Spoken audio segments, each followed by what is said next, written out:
The सबल art of not giving a fuck. दोस्तों, ये बुक एक कन्वेंशनल यानी एक बेसिक सेल्फ हेल्प के जो तरीके होते हैं उसे ये नकारती है और हमें नेगेटिव थिंकिंग जो है उसे एम्ब्रेस करना चाहिए और उसे एक्सेप्ट करना चाहिए, ये बताती है।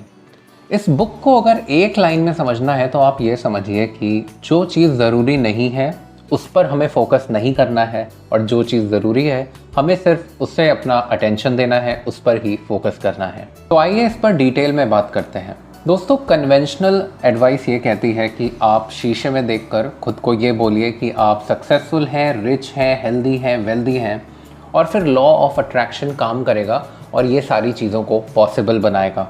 लेकिन इस बुक में मार्क मैनसन का ये कहना है कि अगर आप हर वक्त खुद को डिग्रेड करेंगे, खुद के बारे में कम सोचेंगे, तो आप कभी वो इंसान बन ही नहीं सकते, क्योंकि आपके दिमाग में आपका जो प्रेजेंट है, आपका जो करंट सिचुएशन है, उसके मुकाबले आप हमेशा आगे बढ़ना चाह रहे हैं।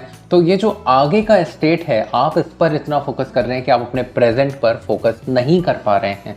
इसलिए पॉजिटिव थिंकिंग जो है उसे एम्ब्रेस करने के बजाय यहाँ पर नेगेटिव थिंकिंग को भी एम्ब्रेस करने को कहा गया है। कहने का मतलब है कि अपनी इन्फीरियॉरिटी को एक्सेप्ट करना चाहिए, ना कि एक इन्फीरियॉरिटी कॉम्प्लेक्स में जीना चाहिए। इस बुक का कहना है कि अपने पर्सनल फेलियर्स, पर्सनल शॉर्टकमिंग्स को एक्सेप्ट करना चाहिए, उसे अपनाना चाहिए, ना कि हमें उस पर ड्वेल करना चाहिए, उसके बारे में बहुत ज़्यादा उसे तवज्जो देकर एक डिप्रेशन या एंग्जाइटी की स्टेट में चले जाना चाहिए। ये बुक कहती है कि the key to good life is not giving a fuck about more, but giving a fuck about only what is true and immediately important। Worry, anxiety और एंगर के बारे में मार्क मैनसन, जो कि इस बुक के राइटर हैं, उनका कहना है कि अगर आप इसे बहुत लंबे समय तक अपने दिमाग के अंदर रखेंगे तो आप एक फीडबैक लूप फ्रॉम हेल में फंस जाएंगे। यानी अब आपको अपने एंग्शियस होने पर और एंग्जाइटी होगी, अपना गुस्सा आने पर आपको और ज़्यादा गुस्सा आएगा कि भाई मुझे गुस्सा क्यों आ रहा है, अपने वरी करने पे आपको और ज़्यादा वरी होगा कि मैं इतना वरिड क्यों हूँ। तो मार्क मैनसन का कहना है कि अगर आप इन इमोशंस में फंसना चाहेंगे तो आप फंस के रह जाएंगे और आप वो फीडबैक लूप फ्रॉम हेल में फंस जाएंगे। दोस्तों, आगे के चैप्टर्स में मार्क मैनसन बात करते हैं कि अगर ये जो पूरा प्रेमिस बिल्ड किया है इन्होंने कि नॉट गिविंग अ फक, ये एक्चुअली है क्या। नॉट गिविंग अ फक का मतलब ये है कि आप, ऐसा नहीं है कि किसी प्रॉब्लम के आने पर या किसी सिचुएशन में आप रिएक्ट करना छोड़ देंगे। इसका मतलब है कि आप अपने प्रॉब्लम्स या अपने जो सॉल्यूशंस हैं बेसिकली उन पर फोकस करेंगे, ना कि उन प्रॉब्लम्स पे ड्वेल करके और उन प्रॉब्लम्स के बारे में देर तक सोच के और अपने आप को एक फीडबैक लूप में फंसा लेने में कि मैं प्रॉब्लम में हूँ, मैं इतना ज़्यादा प्रॉब्लम में क्यों हूँ, मैं इतना वरी क्यों कर रहा हूँ, या मुझे गुस्सा क्यों आ रहा है। इसमें फंसने के बजाय you have to focus on the solutions.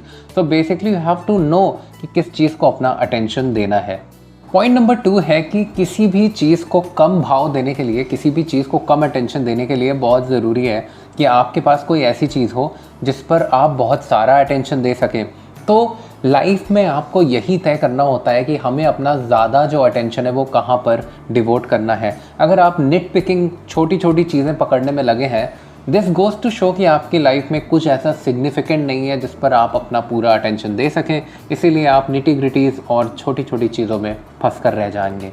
Point number 3 बहुत इंपॉर्टेंट है। यहाँ पर मार्क मैनसन कहते हैं कि हम ना चाहते हुए भी कई बार अपनी ज़िंदगी में चीज़ों को अटेंशन दे देते हैं, बट मैच्योरिटी यही है कि हमें पता हो कि हम किस चीज़ को अटेंशन दे रहे हैं। दोस्तों, इस बुक की एक बहुत ही बेहतरीन लाइन है कि the desire for a more positive experience is in itself a very negative experience.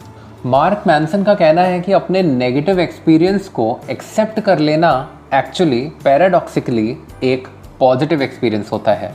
आइए इसे एक एग्जाम्पल से समझते हैं। मान लीजिए आपका बोर्ड एग्जाम है, उससे 1 या 2 दिन पहले आपको फीवर हो जाता है। आपके पास 2 ऑप्शंस हैं, या तो आप दिन भर फ्रेट करते रहें, वरी करते रहें, एंग्जाइटी में चले जाएं, डिप्रेशन में चले जाएं कि आपका 2 दिन बाद एग्ज़ाम है और आपको फीवर है, अब आप एग्ज़ाम कैसे देंगे, एग्ज़ाम में आपकी परफॉर्मेंस गिरने वाली है, पहले 2-3 एग्ज़ाम के बाद फीवर उतर भी जाए तो क्या पहले 2-3 एग्ज़ाम ख़राब हो जाएंगे। या तो आप ये सोच सकते हैं कि फ़ीवर तो हो गया है, अभी हमें एग्ज़ाम पर फोकस करना है, जो चैप्टर्स पढ़ लिए थे उन्हें छोड़ देता हूँ, जिन्हें नहीं पढ़ा था उन पर ध्यान से फोकस कर लेता हूँ, या जो चैप्टर्स पढ़े थे उन्हें और सॉलिडली रिवाइज कर लेता हूँ। अभी फीवर के साथ कैसे रहना है, फीवर में भी अपने दिमाग को कैसे काबू में रख के एग्ज़ाम देना है, उस पर फोकस करता हूँ। तो ये टोटली डिपेंड करता है आपके ऊपर कि आप एक प्रॉब्लम जो है या एक नेगेटिव एक्सपीरियंस है उसमें बैठकर एक पॉजिटिव एक्सपीरियंस की उम्मीद लगाए बैठे रहते हैं या उस नेगेटिव एक्सपीरियंस को एक्सेप्ट करते हैं और उसमें ही थ्राइव करने की पूरी कोशिश करते हैं। Not giving a fuck about a situation का मतलब है कि लाइफ के चैलेंजेस को चैलेंज की तरह एक्सेप्ट करना, ना कि उसको दिमाग में अपने बढ़ा चढ़ा कर प्रेजेंट कर लेना सो दैट अब आपको वो पहाड़ जैसा लगने लग रहा है। जो इतना सा था वो challenge, now it seems like a mountain. तो इस वीडियो को कंक्लूड करते हुए मैं ये कहूँगा कि अपने फियर्स को कन्फ्रंट करना और अपनी जो भी प्रॉब्लम्स हैं उनके सल्यूशन की ओर कदम बढ़ाना ही हमारा प्राइम एक्शन होना चाहिए। वरी, फियर, एंग्जाइटी ये सब तो लगा रहेगा। बहुत ज़रूरी है कि हम इन सब से ऊपर उठ के सॉल्यूशन की ओर अपना कदम बढ़ाएं। हमें अपने माइंड में goals and the steps that we need to take in order to achieve those goals, बस इसी पर फोकस करना है।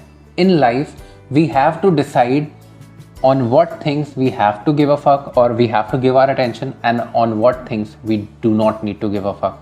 तो दोस्तों, इस किताब में लिखी और भी बहुत सारी बेहतरीन बातें हैं जिन पर हम डिस्कशन करेंगे आने वाले वीडियोस में। तब तक मैं चाहूँगा कि आप इस बुक को भी रीड करें और इस बुक को रीड करने के बाद जब आप ये वीडियो देखेंगे तो आपको बेटर समझ में आएगा कि मार्क मैनसन एक्चुअली क्या कहना चाहते थे। चलिए मिलते हैं फिर अगले वीडियो में। तब तक keep hustling and keep working hard.